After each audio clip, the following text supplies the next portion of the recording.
Sherifula lajɛbagaw an ka foli ni tanu bɛ aw bɛɛ lajɛlen aw minnu ni jɛmukan in tɛ fɔ aw kɔ n'i ko i ka se k'i ka bolimafɛn boli ka ɲa sariya minnu fɔlen don siraba kan f'i k'olu dɔn i ka baara kɛ n'olu ye o bɛ kɛ sababu ye i b'i ka bolimafɛn boli kɛ nɔgɔya la i bɛ s'i seyɔrɔ la nɔgɔya la k'a sɔrɔ accident ma bɔ a la o hukumu kɔnɔna la aw ka bi jɛmukan na an y'a kanu bi ka se maa ma spécialiste dɔ ma mun ni ale ka dɔnta ka bon sirabankanboli sariya hukumu kɔnɔna la ni a bɛ fɔ mun ma code la route o dɔnbaga ŋana dɔ don an ni a bɛna bi jɛmukan na bɛɛ a bɛ kɛ sababu ye aw ka fɛn caman dɔn aw ka bolimafɛn boli kɔnɔna la jango i ni sɔgɔma. Sumano i ni sɔgɔma. Mɛ da ye mɛ tigila ye i bɛ se k'i yɛrɛ fɔ an ka lajɛlikɛlaw ye dɔɔni. N bɛ an lamɛnbaga bɛɛ lajɛlen fo ala ka a mɛn ni tɛmɛ di an bɛɛ lajɛlen ma n'a faamuyali ko ɲuman. Ne tɔgɔ ko Jango Sise ne ye inventaire ye inventaire o ye maa minnu bɛ fɛn kuraw bɔ n kɔni n ye école kɛ siraba dilanna école d'ingénieur la n'o ye ENI ye n ye kalan kɛ IPR la Katibugu donc n ka baara bɛnnen bɛ sira dilan baaraw de ma donc fɛn caman bɛ yen nɔ o kɔnɔna na n ye fɛn dɔ recherche kɛ ka bɔ ni ko kuraw ye n'o ye sirabakan kasara kɛlɛcogo ye donc o de la n donna a milieu kɔnɔ ka kɛ inventaire ye min kɛra sababu ye ka feu tricolore dilan Mali la qui permet aujourd'hui à ce que an ka carrefour caman bɛ yen nɔ minnu bɛ se ka améliorer. Donc n'i y'a faamu e de ye feu tricolore hakilina sɔrɔ Mali kɔnɔ yan nɔ ka adapter c'est-à-dire k'a labɛn ni Mali circulation tagabolo ye e de kɛra o sababu ye. Effectivement bon ne ye baara kɛ o de kan donc ka fɛn minnu tiɲɛlen don pour que a bɛ se ka bila marche la cogoya min na donc ni système dɔ de créer o de b'a to sisan nɔ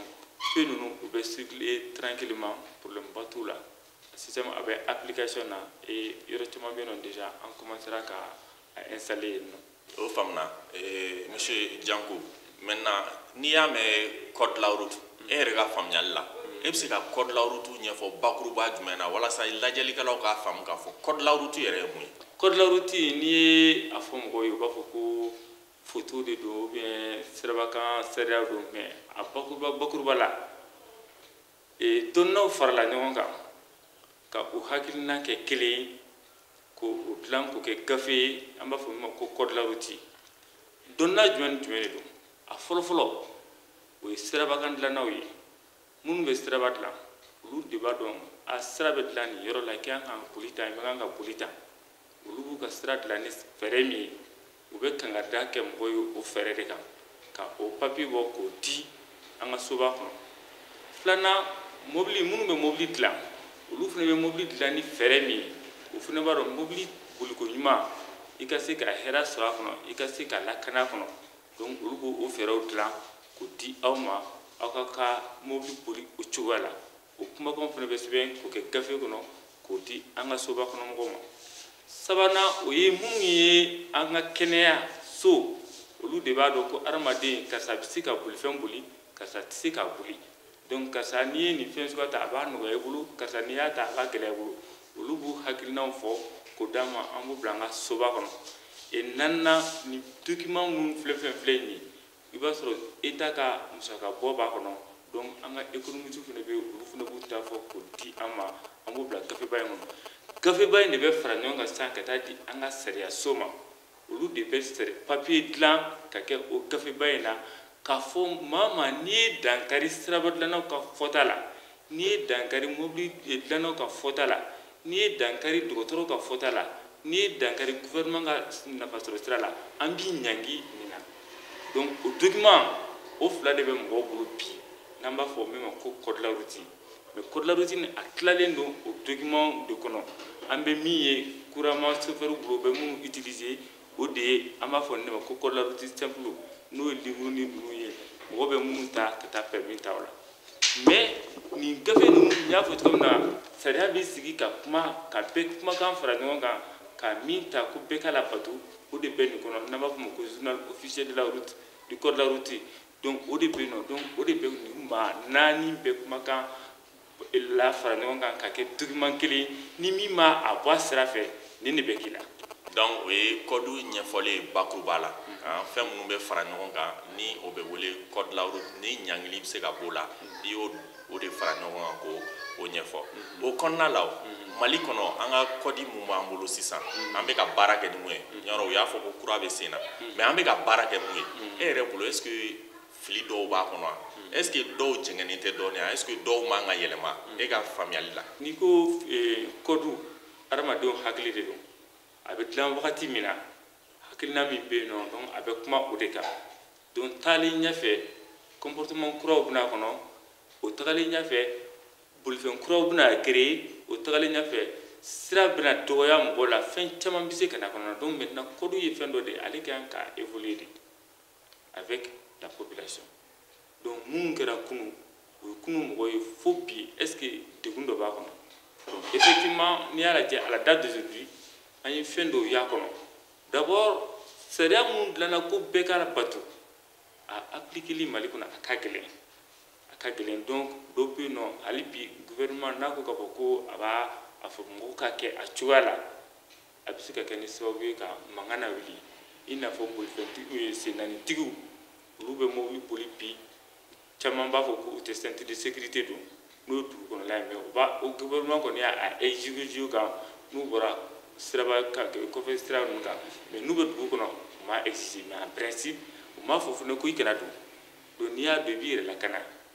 donc parce que gouvernement n'a ko k'a fɔ k'a bɛ nin dɔ exiger u kan bi a bɛ se ka na ni frustration population bolo mais en réalité u kan ka obligé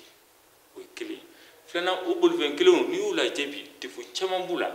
pression bɛ ka ko population kan mais pression fana dan de b'a la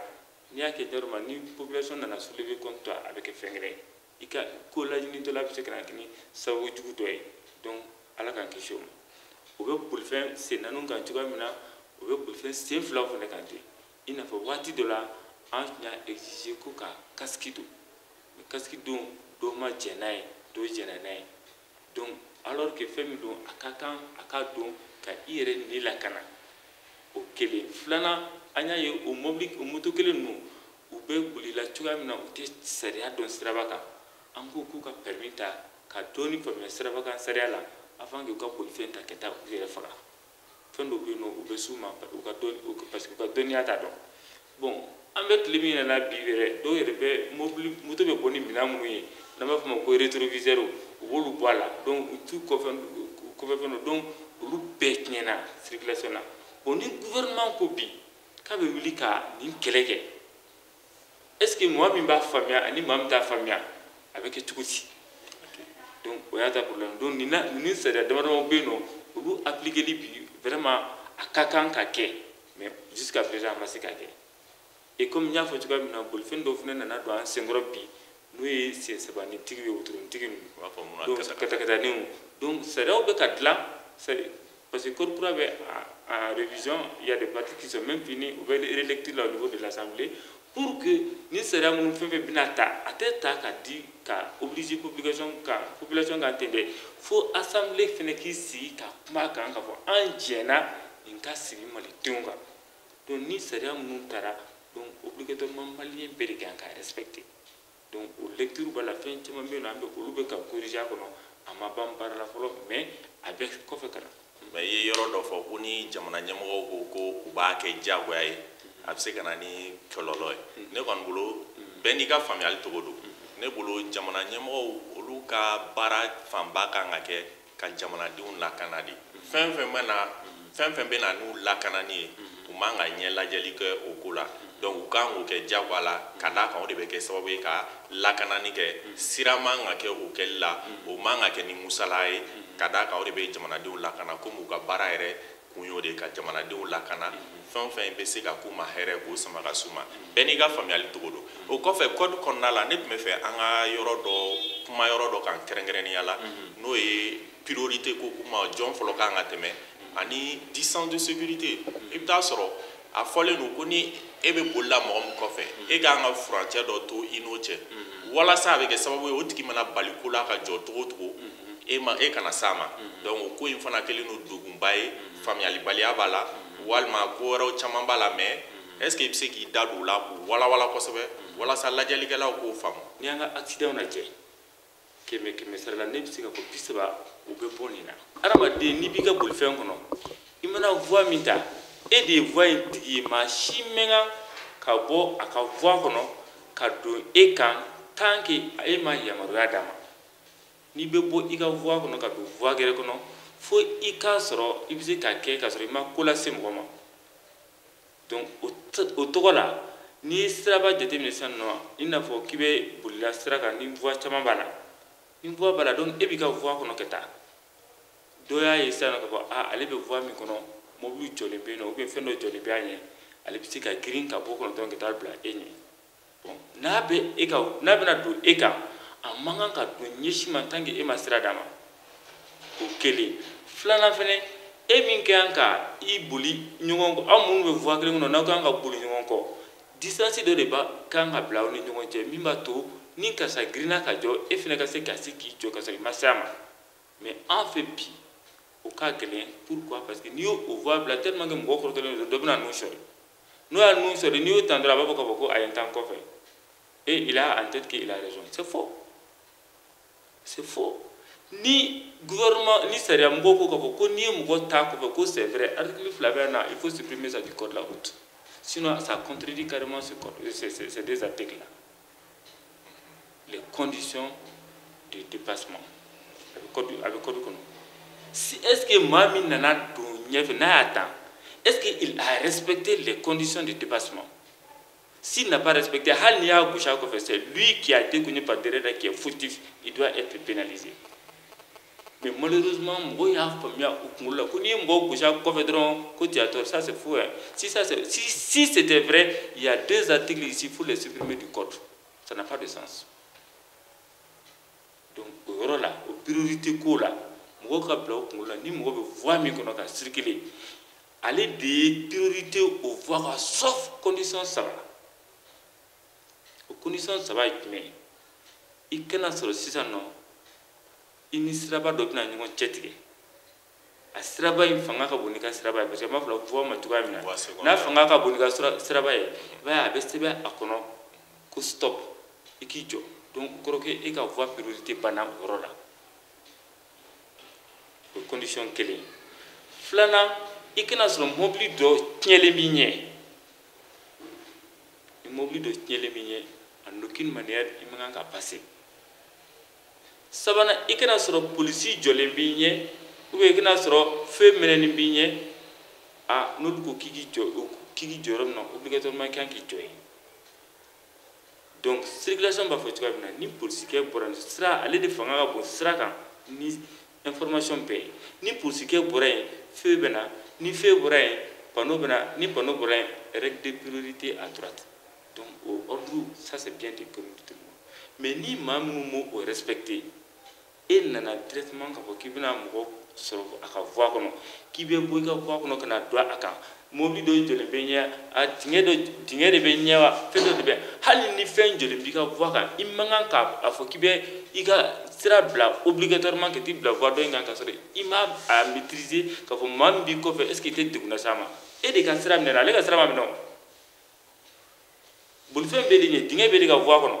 donc ni e bɛ ka tiɲɛli nana kɛ e ka voie kɔnɔ sisan e de degunna lui il n'est pas responsable c'est l'État qui doit réparer maintenant ni e b'a fɛ maintenant ka bɔ i ka voie kɔnɔ ka na don ale ka ligne kan donc tu dois avoir la certitude que fɔ min mɛnɛ la est-ce que je peux me mettre devant lui n'i y'i fili a ɲɛ ko parce que ko fɛn b'i ka sira ɲɛ ou bien dɔ y'i jɔ i ɲɛ ou bien dɔ y'i bila i ɲɛ ka tigi don donc on va directement dans l'ordre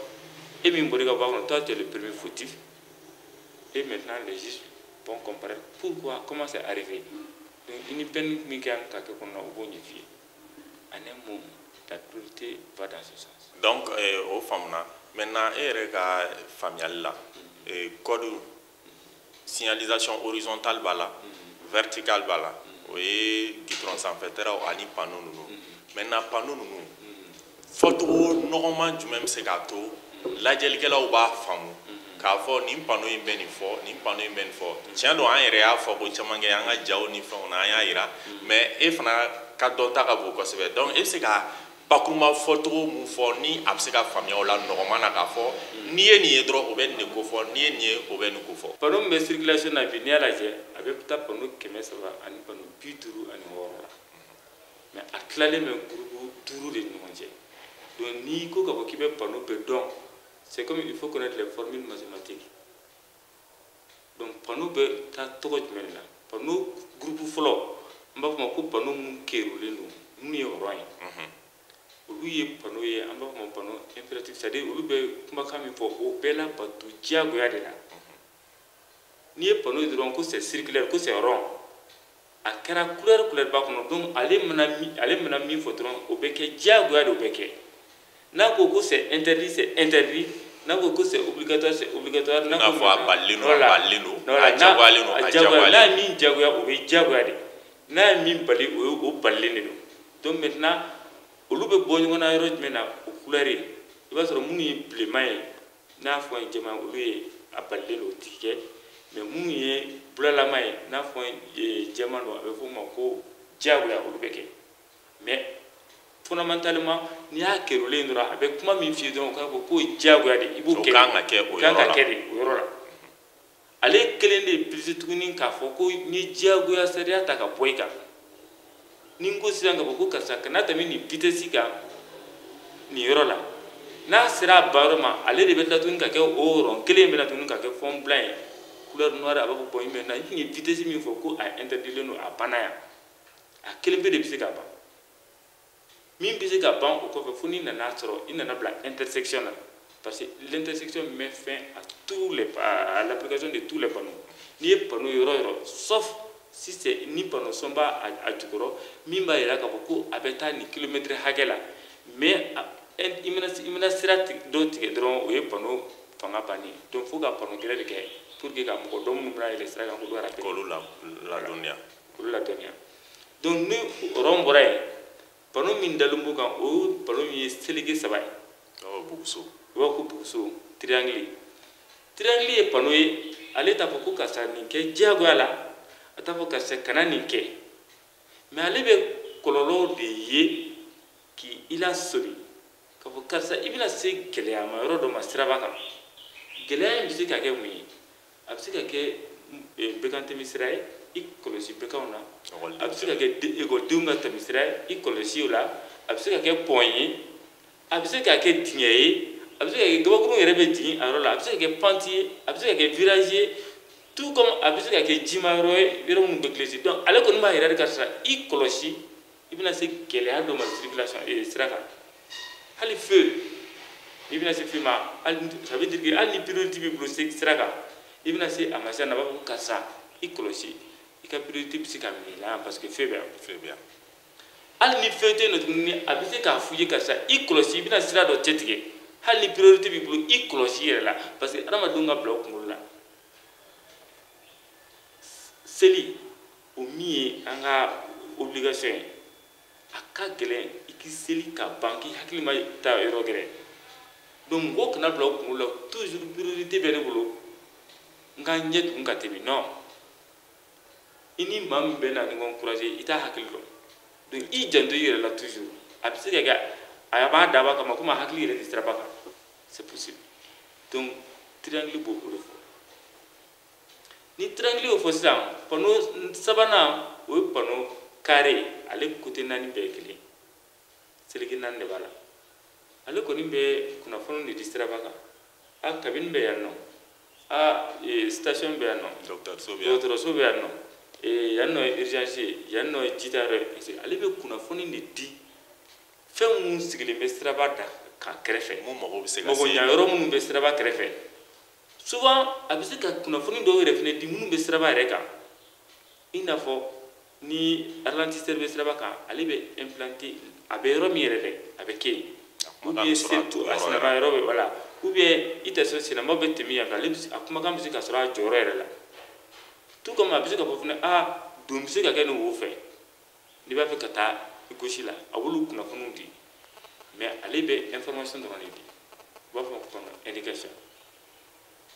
n'o bɔra yen panneau 4nan n'o ye rectangle ye côté fila ka jan côté fila ka sɔrɔ olu kɔni bɛ dugu dondaw c'est-à-dire n'i bɛna don sigidaw la sisan ani bɔtɔ la comme n'i bɛna don Bamakɔ ani n'i bɛna bɔ Bamakɔ on va faire agglomération hors agglomération en parenthèse panneau minnu yɛrɛ fɔlɔ ye an panna min kunna fɔlɔ n'o ye triangle ye couleur fila de b'ale la ni blanc don ni jɛman don n'a fɔ ye jɛman ye o kɔrɔ ko danger min bɛ yen nɔ ko a bɛ yan toujours wagati bɛɛ mais n'a fɔ ye nɛrɛmuguma ye o kɔrɔ ko a bɛ se ka ko c'est temporaire wagati ni kunkuruni dɔrɔn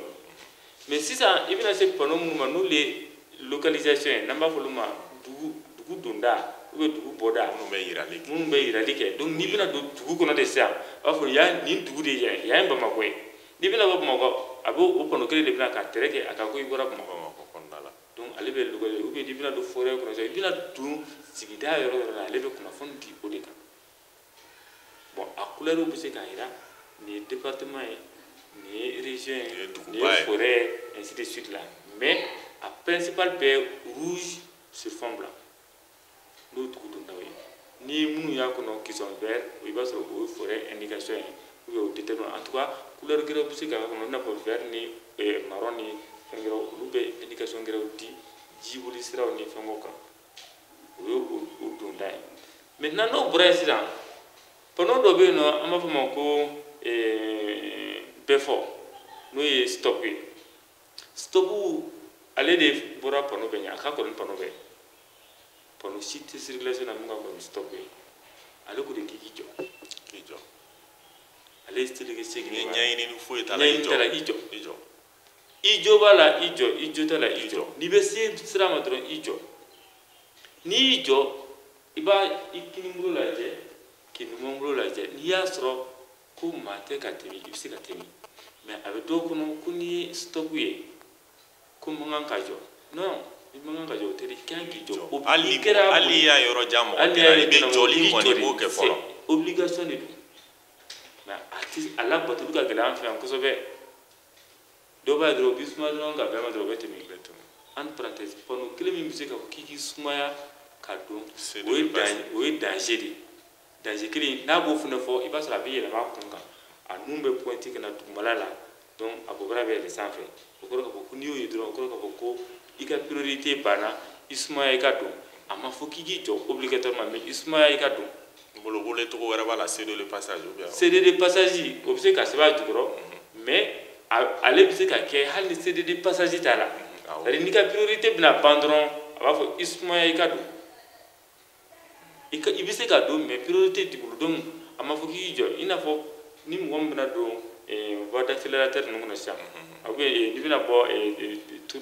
rond-point ninnu kɔnɔ virage ninnu kɔnɔ donc i b'a dɔn ko maa min bɛ rond-point kɔnɔ kɔni giratoire kɔnɔ parce que o langage fɛnɛ ka gɛlɛn mɔgɔw bolo dɔɔnin rond-point ni giratoire ni panneau b'a la an b'a fɔ a ma ko giratoire mais ni panneau t'a la an b'a fɔ ko rond-point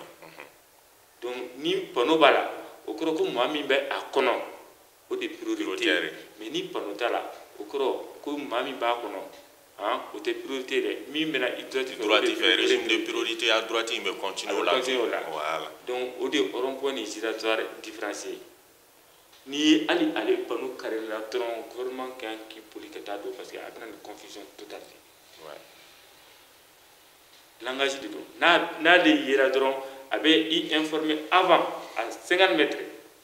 après a bɛna se a yɔrɔ la a b'a f'i ye tuguni donc n'i y'ale yɔrɔ yɔrɔ dɔrɔn ça veut dire que min bɛ giratoire kɔnɔ c'est lui le prioritaire mais ni ale tɛ yen dɔrɔn ça veut dire que min bɛ giratoire kɔnɔ o tɛ prioritaire ye dɛ min bɛna dɔn c'est lui qui est prioritaire parce que ale bɛ bɔ droite fɛ régime de priorité à droite voilà hali giratoire bɛ yen nɔ il s'en fout parce que il ne voit pas de panneau ça ne l'engage pas nin tɛ na kɛ an ka jɛmukan laban ye ka d'a kan ni mɔgɔ min ka dɔnta ka bon nin cogoya la tantɔ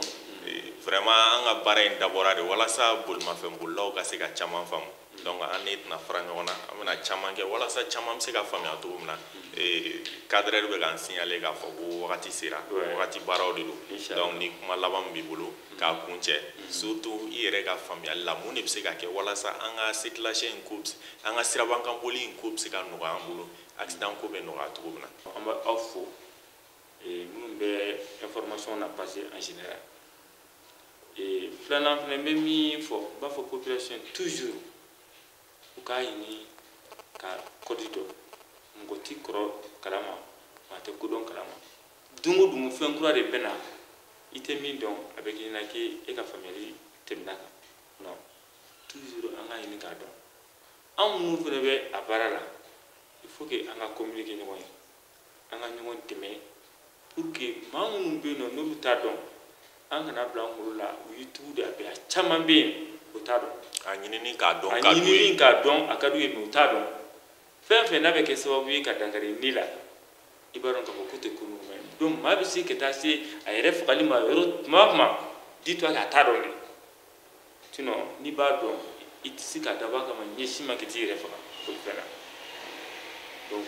denmisɛnw olu de ye sini ɲɛsigi ye an bɛ wele bila u ma u k'u bolo dɔ k'a ye ɲini ka faamuya kalan min bɛ kɛlɛ u kun u ka taa kɔdu kalan an ka sotarama bolila ninnu ni tagisi bolila ninnu transport en commun en général an b'a ɲini u fana fɛ u ka fara an kan ka circulation nɔgɔya parce que gɛlɛya caman fana bɛ an ka circulation na olu bɛ bolila wari de kɔ parce que u bɛ recette ɲini de la mais yɔrɔ bɛɛ tɛ jɔyɔrɔ ye c'est pour que souvent b'u yela circulation na u b'i jɔ carrefour kɔnɔ fɛn kɔnɔ rond yɛrɛ kɔnɔ parce que u bolo u ɲɛ bɛ mɔgɔ minnu bɛ ka na pour que u bɛ se ka mɔgɔ ta mɔgɔw k'u ye mais ni min ma bɔ intersection na i bɛ sira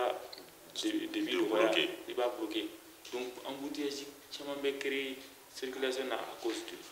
donc o de bɛ mɔgɔw bila kɔrɔtɔ boli la donc an b'a ɲini u fɛ u k'i mabɔ intersection na n'u b'i jɔ u ka mètre 10 mètre 20 bila u ni intersection tɛ pour que mɔgɔ minnu bɛ don u ka se ka bɔ tranquillement bi jɛmukan in na an ni maa min tun bɛ ɲɔgɔn fɛ maa don mun ka dɔn ta ka bon siraba kan boli ko kun kan o la an y'a kanu bi walasa aw ka se ka faamuyali sɔrɔ ka se ka accident ko in bɛ se ka nɔgɔya cogo min na aw garisɛgɛ kɛra nin de la bi hakɛto bɛ n kan sali ala muhamadu